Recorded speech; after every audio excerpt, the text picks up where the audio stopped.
Social inequality is defined as the existence of unequal opportunities and rewards for different social positions or statuses within a group or society. Social inequality is something that is very relevant and unfortunately happens every day all around the world. I have witnessed many occurrences of social inequality in my life. However, one particular event that I have witnessed that I will always remember happened in East Lansing, Michigan. It was late August of 2013, and it was the day I was moving into my college dorm room and was about to start my freshman year at Michigan State University, the best school ever.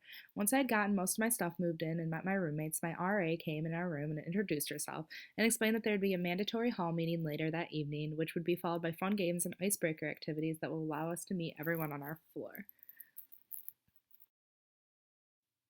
7 o'clock finally rolled around, and it was time to go outside to meet everyone on our floor and play games that would allow us to bond. The RA said we were going to be playing a game that was similar to Capture the Flag and asked for 4 volunteers to be team captains. 2 of the volunteers were boys and 2 were girls. They all introduced themselves and were asked to say an interesting fact about themselves. One of the guys was named David. He was dressed in very tight skinny jeans and wore a t-shirt that said Ryan Gosling is my boyfriend. His interesting fact was that Ryan Gosling in fact wasn't his boyfriend, but he wished that he was. Everyone was instructed to form groups and stand behind one of the 4 team captains and make sure the teams were as even as they could be. I heard one of the guys that had been sitting behind me say to his friend, "That one guy is so effing gay, definitely not going to win the game on his team." His friend laughed and responded with, "I know, right? What a fag. Why would he even want to be a team captain?" This immediately left an unsettling feeling in my stomach and made me really upset. However, due to fear of what the guys would have said to me, I did not say anything to them and tried to ignore their comment. I did, however, decide to go to David's team. It was also unsettling to see that only a few people had decided to go over to David's team, and eventually the RAs had to pull people from other teams to go onto David's team. I believe this situation is an example of social inequality and doesn't portray a situation of someone just being mean because both stereotyping and discrimination occurred based on someone's sexual orientation.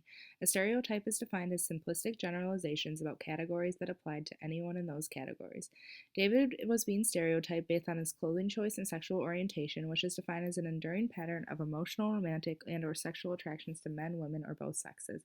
Due to his sexual orientation, the 2 young men sitting behind me were led to believe that he wouldn't exhibit any kind of athletic ability and therefore should not be team captain. Discrimination, which is defined as an intentional or unintentional act of unequal treatment of individuals or groups based on attributes unrelated to merit, ability, or past performance, is also seen in this scenario. The 2 guys behind me refused to go to David's group based on his sexual orientation and therefore were exhibiting discrimination towards him. I know that I was not the only one around who heard the boys' rude comments that displayed social inequality. There were several people around, and the boys didn't make an effort to keep their voices at a low level. Social inequality seems to be normalized in our society and therefore overlooked. Everyone around, including myself, followed the social norm of conformity. A social norm is the written or unwritten rules that specify behaviors appropriate and inappropriate to a particular social situation. It is often seen as deviant to challenge one's views and beliefs and can often cause conflict. By not saying anything, I was able to conform to the situation and not receive any judgment myself. Looking back on the situation, I do believe that I could have done something differently. I wish that I would have had the courage to stand up to the 2 guys sitting behind me making those very rude comments and explain that they were being very rude and that they shouldn't judge someone based on their sexual orientation. I would hope that this would have made the guys realize that their comments they had been making were not very nice and hopefully change their outlook on the situation. However, because these 2 men already had very strong views on homosexuality and stereotypes of homosexuals, I have a feeling that their opinion would not have been altered even if I did step in.